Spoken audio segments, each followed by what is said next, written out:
Now that we have an overview of social constructionism, we're going to flesh out the details. In class, I introduced the three steps in the cycle of socially constructing reality, including externalization, objectivation, and internalization. Now we're ready to look at these three concepts more closely, starting with externalization. I'm sure most of you have taken classes that have distinguished between human beings and other kinds of animals. One of the primary differences is that animals have many instincts that guide their behavior, which means that the world is basically set up for them in terms of what to do, how to do it, and so on. But humans have relatively few instincts telling us what to do and how to do it, which means we have no prefabricated world set up for us by our instincts.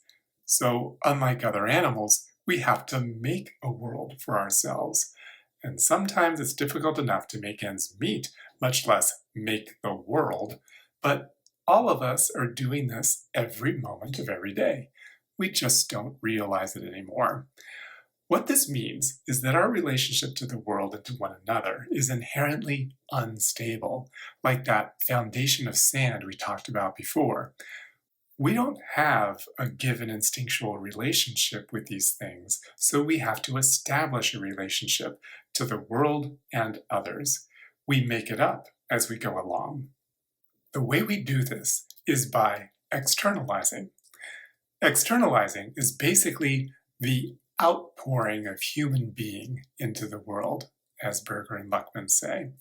It refers to our mental and physical activity, what we do, what we make, and especially our interactions with others. Recall the temperature example. When we ask the question, is it hot in here or is it just me? What we're doing is we're externalizing our inner perceptions. We are pouring out our inner subjective experience. And asking that question immediately involves another person or group of people. So externalizing is essentially a collective phenomenon. We are all doing it together through our interactions. We create society by interacting with one another. As a result, society and culture are a product of our own activity, and this is second nature for us. But it's not nature. We act as if our social world is natural, but it's not. Society is a human product that relies on our continuing activity. So society and culture are continually produced and reproduced by us. And this means that its structures are inherently precarious and predestined to change. While we rely on this world we construct, it's actually rather difficult to keep it going with a certain amount of stability because we all have differences in experiences of opinion and so on, and we don't always agree. It doesn't take much to shake up the social world we've constructed. All we have to do is question somebody's taken for granted reality, and they get defensive. Now let's look at objectivation. Remember the bricks coming down. Once we produce our social world, it's not something that can be wished away or simply observed as if it's nothing more than harmless bubbles floating in the air. It's been externalized. It's something out there. How many times have you said something and you wished you could just grab each word and cram them back into your mouth, but they're out there? And like it or not, you have to deal with the consequences. In other words, the humanly produced world attains the character of objective reality. We create the social world, but then it turns around and confronts us as, all caps, reality. We actually have entire mythologies about this. For example, there's the Greek myth of Pygmalion. Pygmalion was a sculptor who carved a perfect representation of a woman. He fell in love with his creation, and after making an offering to Aphrodite, the statue came alive as he kissed it. What he didn't count on, however, was that his creation would have a mind of her own. And in some versions of the story, she didn't share his love and ran off to have a life of her own. A much more grim and insightful variation on this same theme is the story of Frankenstein. If you remember that story, after Dr. Frankenstein created his monster, he was so overcome at what he had done that he fled and abandoned his monster. The monster, having been abandoned by his creator, got angry and sought revenge, hunting him down and killing his loved ones. In both of these stories, what Pygmalion and Dr. Frankenstein created had wills of their own, and once created, they were no longer beholden to their creators. In these examples, Pygmalion's statue and Frankenstein's monster serve as metaphors for objectivation, for creating our social reality. And our reality consists of every aspect of human culture. We create social structures and systems, such as stratification, social institutions, such as religion, the family, government, education. We create art, technology, science, basically everything around us except nature itself. And even that we manipulate as we adapt landscapes to suit our own needs, drill for oil, cut down rainforests, and so on. And every one of these things, once created, takes on a life and a reality of its own and is no longer entirely under our control, such as global climate change. Here's a more concrete example. Human beings have created all kinds of tools that we can't just uncreate. Once we had guns and nuclear weapons, we couldn't pretend we never invented them. You can't unring that bell. Once we produce a tool, whether it be a nuclear weapon or an institutional ideal, such as the nuclear family, it takes on a life of its own, just like Frankenstein's monster. And not only that, but the tool begins to constrain our own behavior. It acts back on us and limits our course of action. For example, not only could we not get rid of the nuclear bomb, but we then had to make sure that we had more bombs than everyone else, just in case. The emergence of the nuclear bomb created a culture that we today call the nuclear age. And now we're worried about nuclear bombs coming out of North Korea or falling into the hands of terrorists. It would be nice if we could uninvent them, but we can't. And so we have to live with the consequences. They are now a part of our objective reality. The same thing with the nuclear family.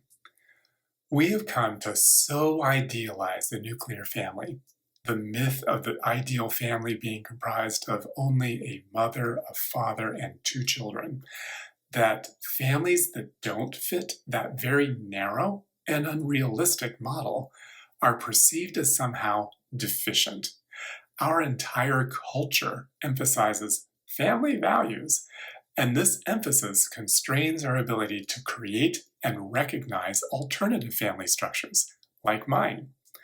So the most compelling evidence for this, quote, objective quality of society is its coercive power. Berger tells us the final test of society's objective reality is its capacity to impose itself upon the reluctance of individuals.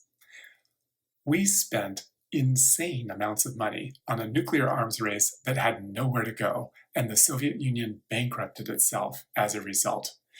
And we impose the ideals of the nuclear family on a society in which it oftentimes just doesn't work well at all.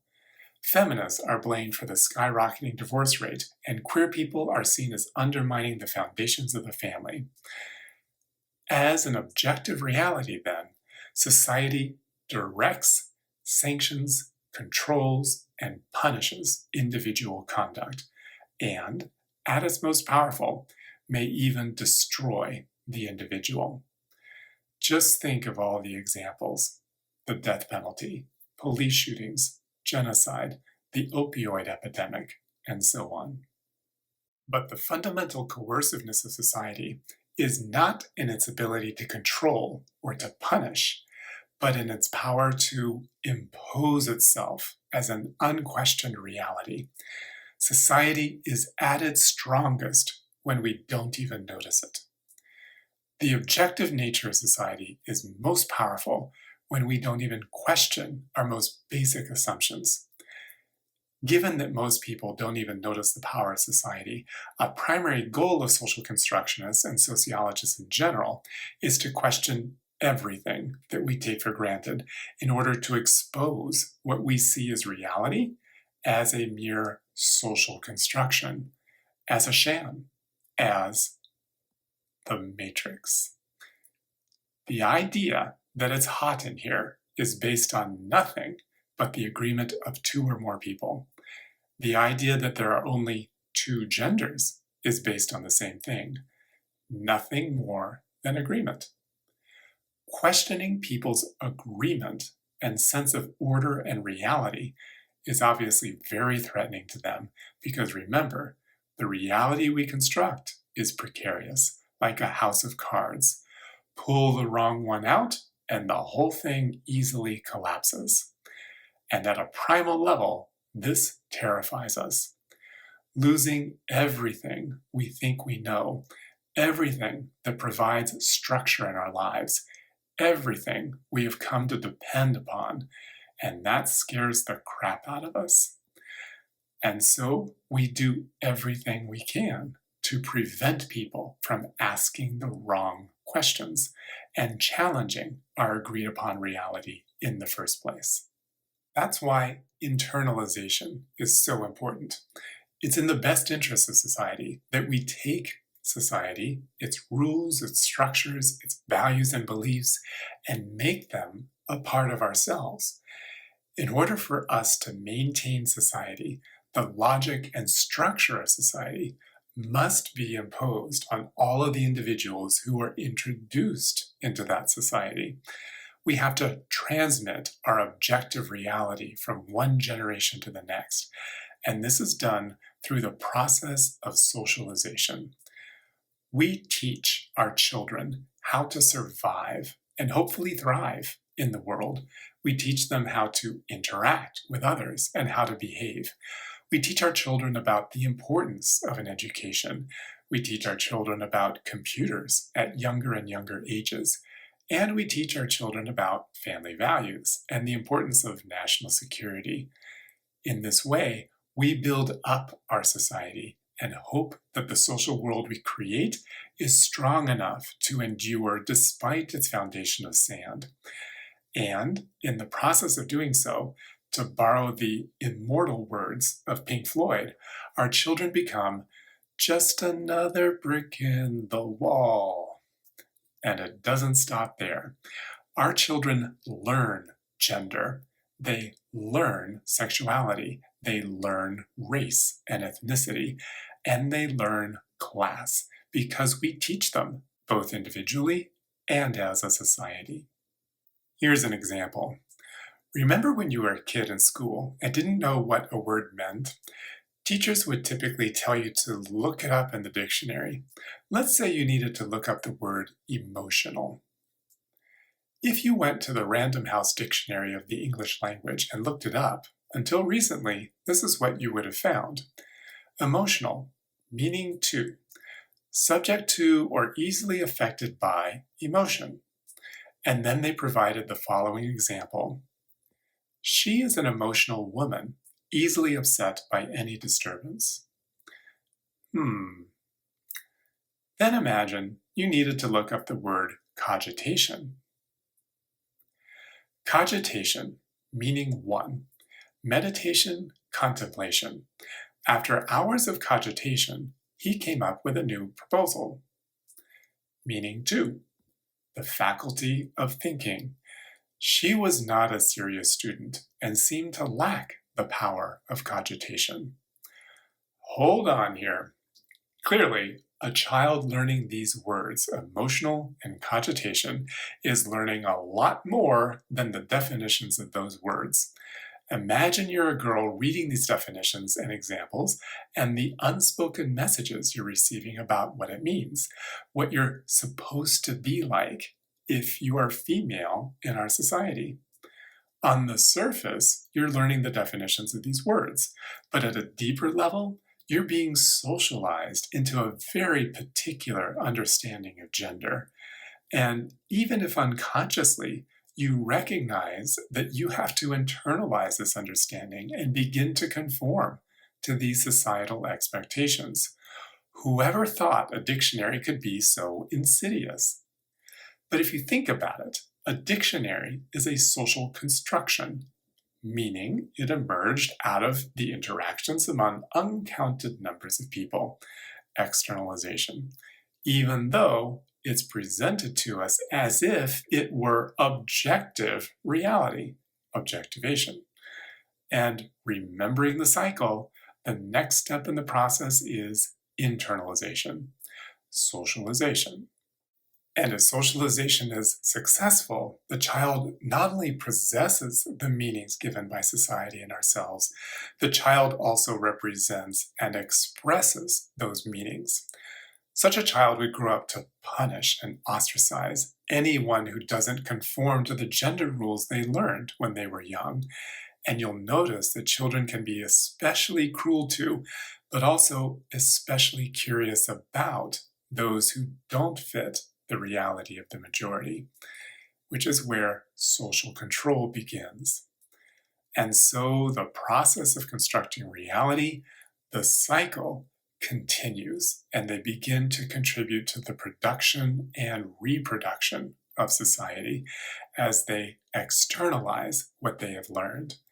This socialization is a lifelong process because we continue to interact with others throughout our lifetimes.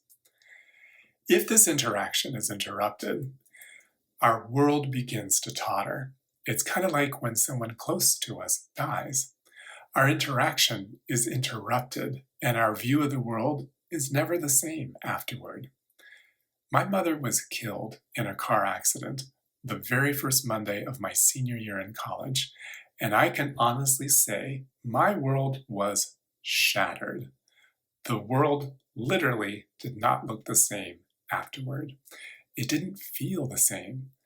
The world I knew before had collapsed like that house of cards. And the same thing happened on a much wider scale after September 11th. And now there is a very clear dividing line between what life was like before and after that date. But most of the time, we don't notice the precariousness of our world, our own individual world, or the entire social order. This is because our interaction with others is continuous and involves many, many people, more than we even realize. And yet, adding or subtracting even a single individual changes the world forever because countless interactions are altered as a result. So, one of the most important imperatives of social order is to maintain that continuity of interaction. Without it, or when the continuity is interrupted, society as we know it collapses. And this is why society, its institutions, and its members are inherently conservative and seek to avoid radical change. Fear of utter collapse if you mess with something that already seems to work, even if it does have problems. Well, this was pretty heavy duty and pretty out there. I appreciate you hanging in there with it. In class, I'll wrap this up and we will then examine and discuss the implications of social constructionism for creating social change. See you then.